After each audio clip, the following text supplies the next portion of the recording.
Hello everyone, welcome to Cybrosys Technologies. In today's video, we'll be discussing about drop shipping in Odoo 19 with a complete flow of accounting and inventory.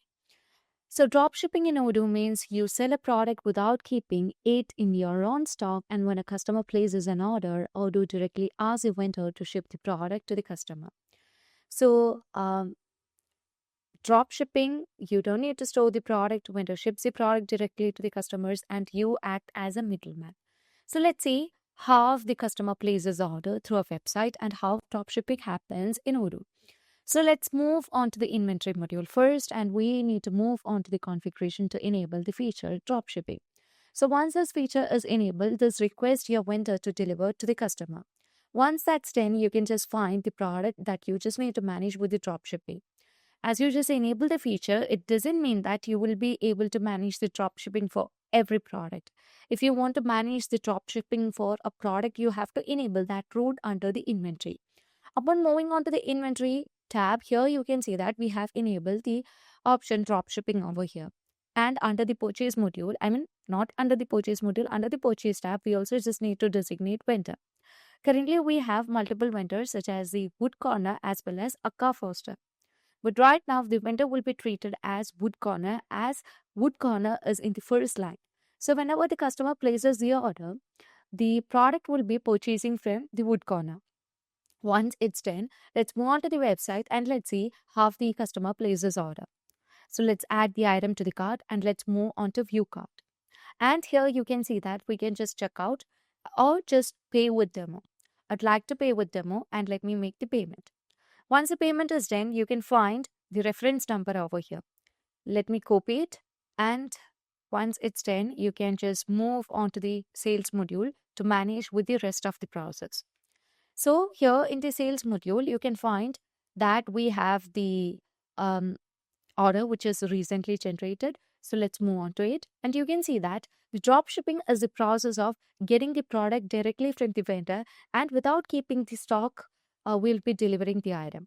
So currently we have placed the order and we just need to purchase the item first from the vendor. As we just set the vendor as Wood Corner, in the vendor list, you can see that Wood Corner comes under the default vendor, and you can also just get the price comparison.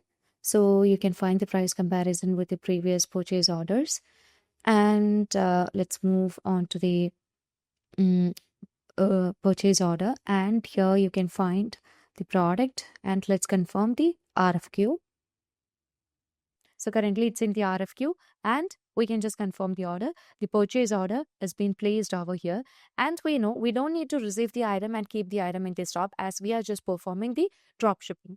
As we just confirm the order, here you can see that a drop ship smart button will be enabled.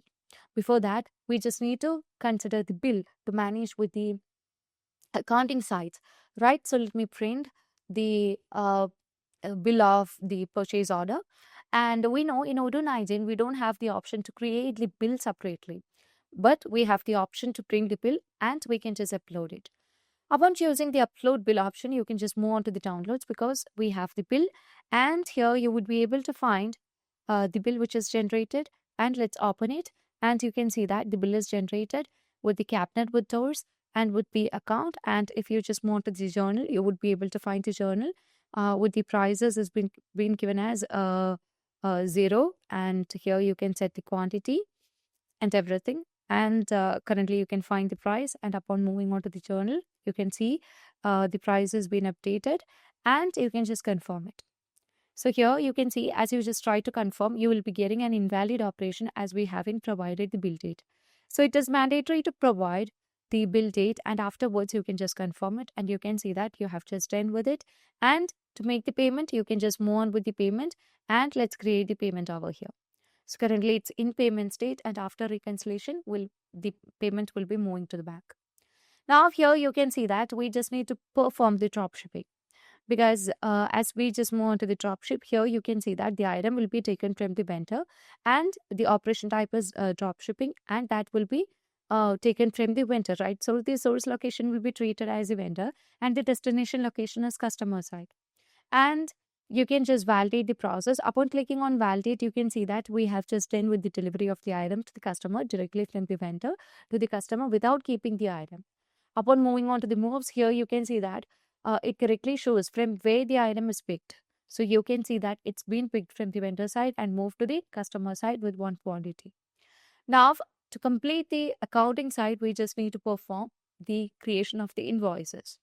As we just create confirms the order from the website, it doesn't mean that we have created the invoice when they made the payment.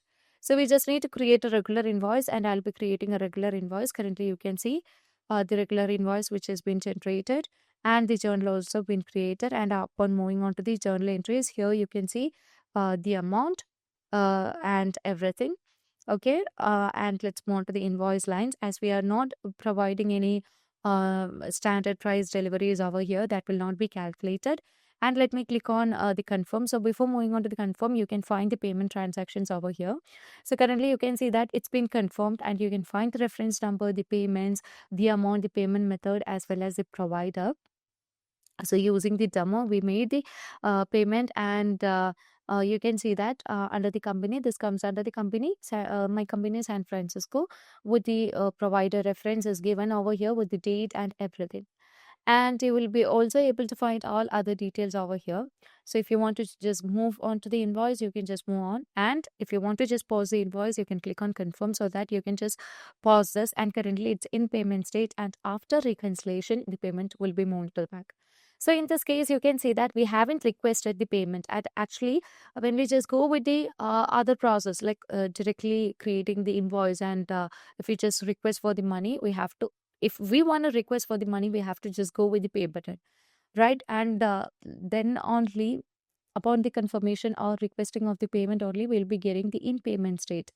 But when we just pause the invoice, here you can see that currently it's in payment state. This is because we have already made the payment through the website, but we haven't created the invoice. So once the invoice has been created, it will be marked over here. Now, if you want to just find the payment details through the accounting sites, like accounting reports, you can also easily get that. So upon moving on to the report, here you can find we have different reports over here. Okay, so here you can see that you will be able to see from where we have just purchased the item. So upon moving over here, you would be able to see the bill that is generated. So you can find the bill which has been generated with the amount, and you can also see to which customer it's been delivered and everything. So as you just move on to the sales module, see, you can just move on to the sales module, and in the sales module you can find that the customer is Michelle Admin. So as you just move on to the accounting, here you can see, so before move on to the accounting module, let's make sure the amount, that's 161, right? So let's move on to the accounting module. So under the partner ledger, you can find the amount. So here you have the Michelle Admin, and here you would be able to see the transaction which is created by the Michelle Admin recently with the date, and you can find the amount which is generated. So you would be able to see this is the one that we have recently generated with the matching, and you can find everything over here. So this is how we manage with the drop shipping, and that's all for today. If you find this video informative, please do like, share, and subscribe our channel. If you want Odoo customization, Odoo implementation, and Odoo tutorial videos, feel free to contact Cybrosys. And that's all for today. Thank you for watching the video.